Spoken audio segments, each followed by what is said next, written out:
नहीं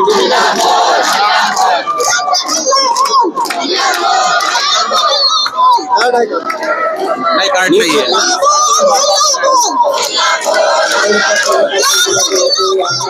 तो कुछ वक्ता लोग हमारे साथ में यहाँ पर बैठे हुए जानते हैं उनकी क्या उनकी मांगनी है। सर आपका परिचय बताइए। मेरा नाम वैभव भोसले है, मैं सांगली से हूँ। किन मांगों को लेकर आज उपोषण पे बैठे हैं आप? हम यहाँ पर जो लोग आए इतनी भीड़ से, हम लोग आरोग्य डिपार्टमेंट में डाटा ऑपरेटर का काम करते थे और डाटा ऑपरेटर काम करते थे तो हमारे जो महाराष्ट्र गवर्नमेंट है उन्होंने राष्ट्रीय आरोग्य अभियान अंतर्गत जो हमको एक कंपनी को टेंडर दिया था, उसके माध्यम से हम 9,000 पेमेंट पद्धति से लगे हुए आप? हाँ, लेकिन थर्ड पार्टी से है। तो अभी क्या हुआ है कि कंपनी ने पहले तीन साल का जो पीरियड बताया हमको काम का, अभी 2 साल हो गए तो हमको कंपनी निकाल दे रही है। इसीलिए हम सब एकजुट होकर यहाँ पे आ गए हैं और हम सरकार से निवेदन कर रहे हैं कि हमें वो कंपनी को हटा के हम NHM के अंतर्गत मतलब राष्ट्रीय आरोग्य अभियान अंतर्गत हमें कंत्राटी बेस पे ही काम पर रख दीजिए। यही हमारी प्रमुख मांग है। जैसा आपका सबसे आप पहले आपका परिचय बताइए। मेरा नाम कामिल जगताप है, मैं सातार जिले से आया हूँ। जैसा कि आपकी मांगने से पता चल रहा है कि आपको कंत्राटी पद्धति से रखा हुआ है और 3 साल की जगह 2 साल में ही आपको निकाल दिया जा रहा है। क्या प्रमुख मांगनी है आपकी वाली इस आंदोलन के माध्यम से?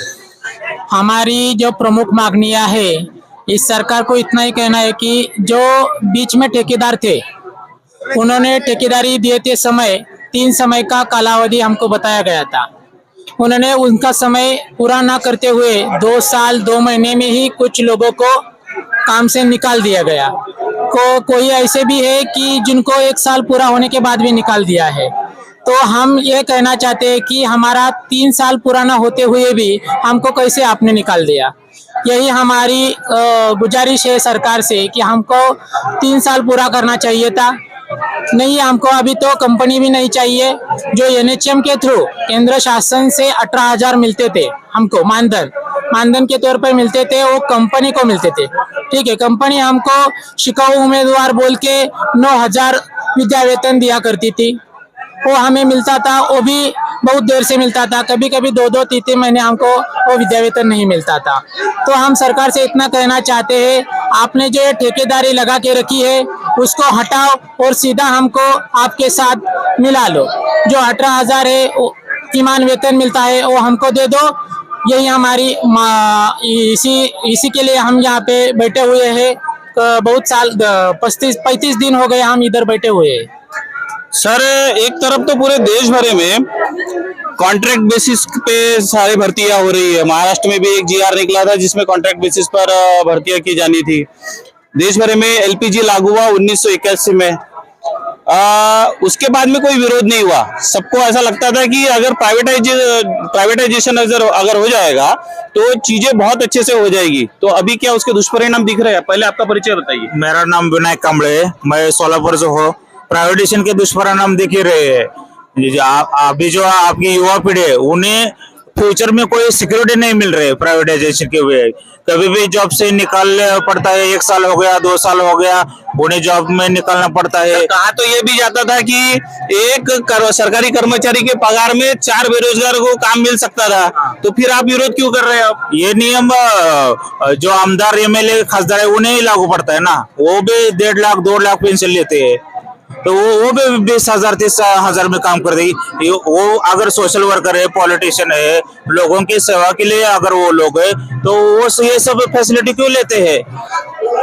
प्राइवेटाइजेशन जो है वो अब युवाओं के लिए खतरनाक नजर आ रहा है, ऐसा कहना है आपका वाला। परिचय बताइए आप। रूपाली लोंढे नाम है मेरा, राष्ट्रवादी कांग्रेस पक्ष महाराष्ट्र महिला संगठक सचिव जी।